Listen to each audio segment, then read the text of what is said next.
Ces journées sont incontestablement une occasion pour approfondir nos réflexions et partager nos expériences relativement à l'opportunité que représentent les TIC pour nos pays, pour nos populations et bien entendu pour nos entreprises.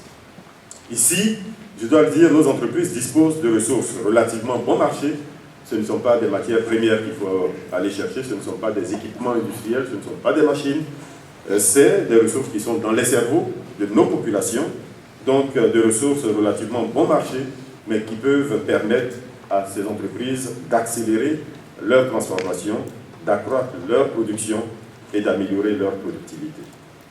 Je me permets de rappeler qu'ici même, à l'occasion de la journée numérique de l'an dernier, nous affirmions déjà que le numérique devait être un élément de stratégie pour toute entreprise ambitieuse.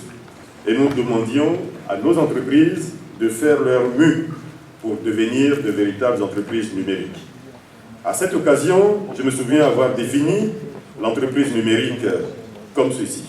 L'entreprise numérique, c'est une entreprise qui a une vision numérique et un plan numérique pour toutes les dimensions de son modèle d'affaires, qui est capable de substituer des services à des produits, qui ne raisonne pas seulement en termes de données structurées, mais qui raisonne également en termes d'information et de connaissances collectives.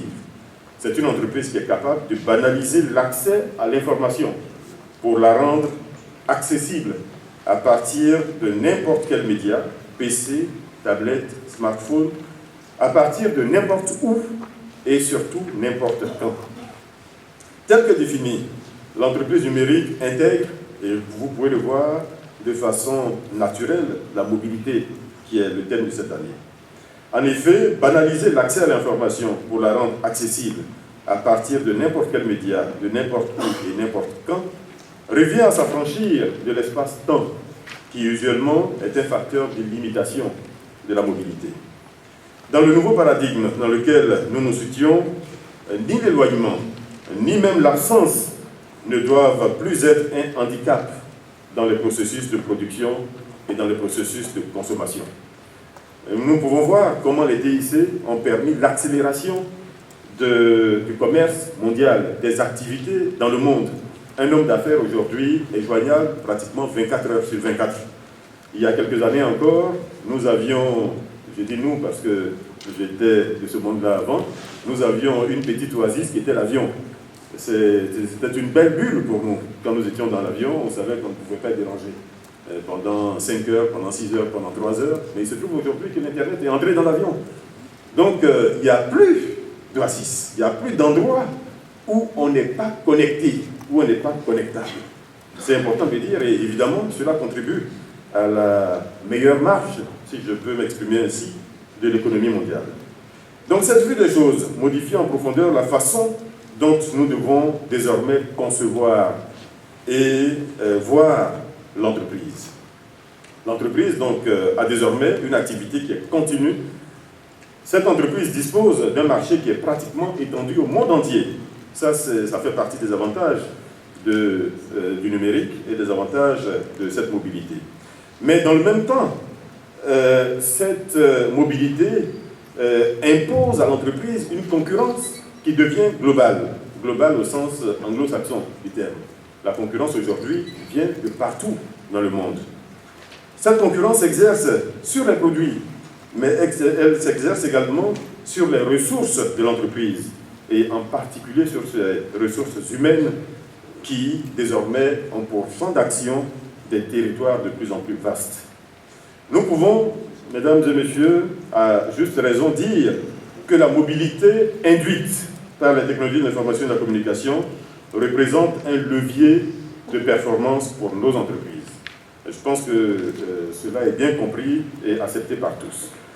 Mais pour en tirer le bénéfice, il nous faut nous préparer, il nous faut nous organiser pour tirer donc vers nous les bénéfices de cette opportunité. Ainsi, nos entreprises se doivent plus que jamais de disposer d'une véritable stratégie TIC. Les entreprises ne doivent plus considérer les TIC comme un élément logistique, un élément à part, un élément qui accompagne le reste. Les TIC doivent désormais être au cœur de la stratégie de nos entreprises. Tout doit s'organiser autour des TIC. Que ce soit la recherche et le développement, que ce soit la production, que ce soit la relation client, que ce soit le service après-vente. Les premières questions à se poser, c'est peut-être mais quelle est notre capacité de stockage? Quelle est notre capacité à joindre les clients? Par quel biais faut-il que nous organisions notre réseau? Est-ce que c'est un LAN qu'il faut faire? Est-ce que c'est un réseau éloigné qu'il faut faire? Est-ce que c'est du cloud computing qu'il faut faire? Donc ce type de questions doit désormais pratiquement précéder les décisions stratégiques de chaque entreprise.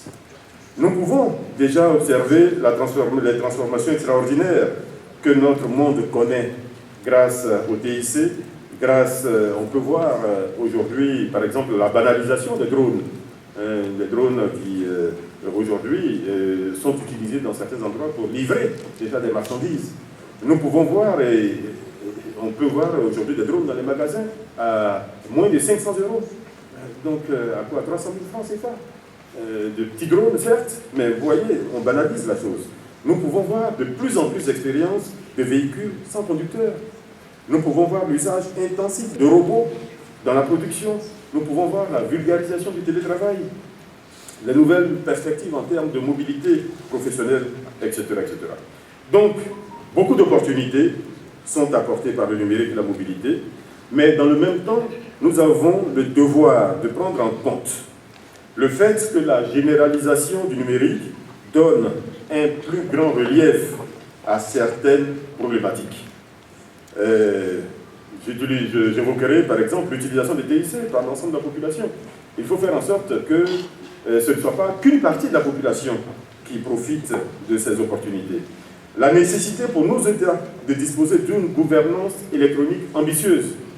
Nous ne pouvons pas dire à nos populations, allez-y, c'est très bon, si nous-mêmes, États, ne nous mettons pas, et de façon sérieuse, de façon ambitieuse, à utiliser les TIC. La confidentialité, la protection des données à caractère personnel, tout cela devient un enjeu extrêmement important. La propriété intellectuelle, parce que là aussi, les choses vont se développer, vont continuer à se développer, et à un moment donné, ces problématiques vont s'imposer. L'authentification, la sécurisation des données qui seront échangées.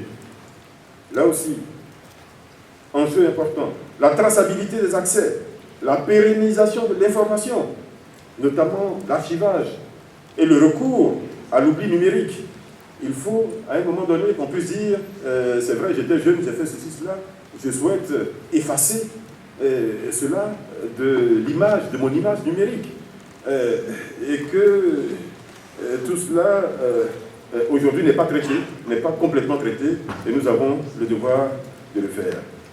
Nous devons travailler sur chacune de ces problématiques afin que nos concitoyens et nos pays tirent le meilleur bénéfice donc, du numérique et de la mobilité. Monsieur le ministre, mesdames, messieurs, tout indique que nos entreprises sont des acteurs nécessaires et crédibles de la marche de nos pays vers l'émergence. C'est pourquoi le gouvernement ivoirien met tout en œuvre pour que ces entreprises qui sont des partenaires aujourd'hui soient mues par la même ambition que nous, celle de créer un environnement dans lequel l'ensemble des parties, entreprises, populations, États, sont gagnantes. Je suis particulièrement heureux d'observer en Côte d'Ivoire le nombre de transformations apportées par les TIC, ainsi que le grand nombre d'initiatives prises ça et là, qui vont justement dans le sens de la vulgarisation de ces technologies. Nous voyons autour de nous de nombreuses créations de sites web. Nous voyons aujourd'hui, pratiquement chaque semaine, à Abidjan, un événement qui se tient dans le secteur des TIC. Nous voyons le fort développement des usages de l'Internet, des réseaux sociaux, etc. Bref, nous voyons une réelle appropriation par nos populations de ces technologies.